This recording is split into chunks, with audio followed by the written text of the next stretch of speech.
Écoutez, je suis la créatrice de Do Good, donc, qui a maintenant 2 ans et demi. C'est un site de e-commerce qui propose des cosmétiques naturels et bio, vegan et qui privilégie toujours le Made in France.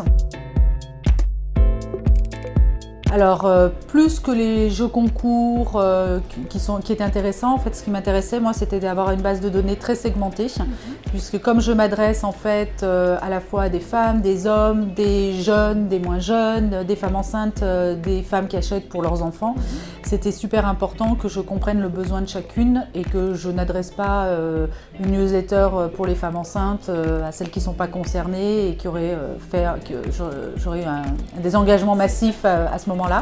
Donc c'est ce qui aujourd'hui me permet d'avoir des newsletters très ciblés en fonction de mes clients. Exactement. Parce qu'en fait, je gagnais de l'acquisition d'inscription à la newsletter que je perdais dès que je commençais à communiquer sur les cosmétiques hommes, les cosmétiques bébés, les cosmétiques femmes enceintes. Donc tout ce qui sortait de la cosmétique femme, finalement, ne se vendait pas beaucoup, ne pouvait pas être présenté parce que j'avais des désabonnements massifs.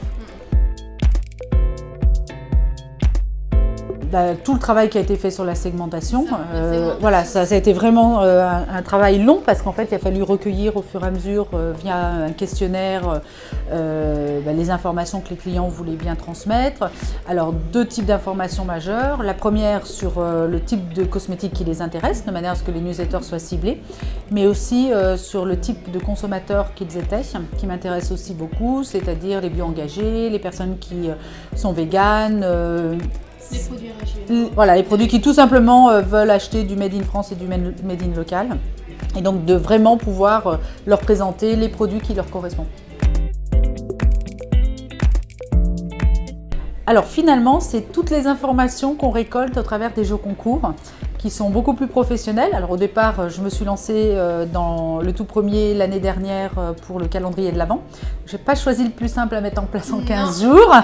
C'était compliqué parce que finalement, c'était comme si c'était 24 jeux concours organisés. Mais par contre, j'ai découvert tous les types de jeux concours possibles et inimaginables en accéléré. Et finalement, en fait, on anime, mais en même temps, on récolte de l'information qui est précieuse.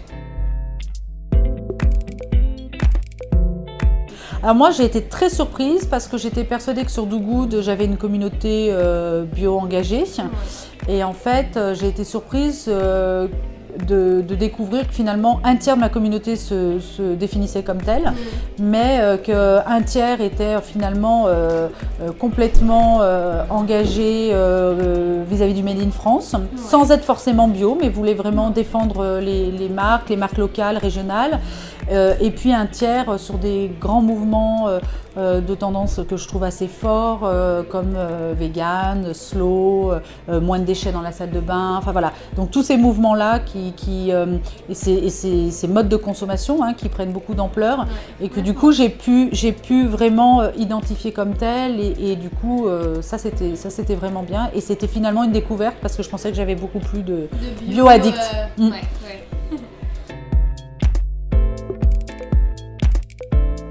Moi, la segmentation, aujourd'hui, j'aurais vraiment du mal à refaire marche arrière parce que finalement, la newsletter, vous pouvez la faire là ou ailleurs, mais plus que le contenu de la newsletter, ce qui compte, c'est le ciblage de la population à qui vous l'adressez.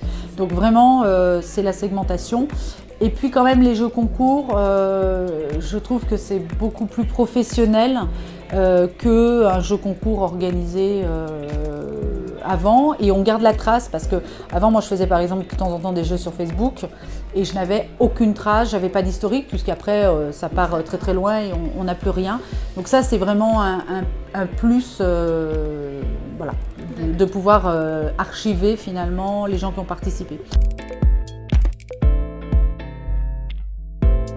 Je trouve que c'est une super idée de pouvoir se rencontrer, d'échanger. Moi, je fais partie d'un club e-commerce sur Lyon. Je trouve que ces moments de pause où on déconnecte un petit peu et qu'on se retrouve sont toujours des moments d'échange intéressants parce que il y a des témoignages différents. Donc du coup, j'ai noté 4-5 idées de choses que je vais faire. Enfin, voilà. Et donc je pense qu'il y a un partage parce qu'on exploite une solution avec ce qu'on en a compris, ce qu'on en a acquis, et puis peut-être qu'on oublie certains pans. Donc de regarder comment font d'autres, c'est intéressant. Family, une vraie family. Parfait. Voilà. Super. Merci beaucoup. Merci.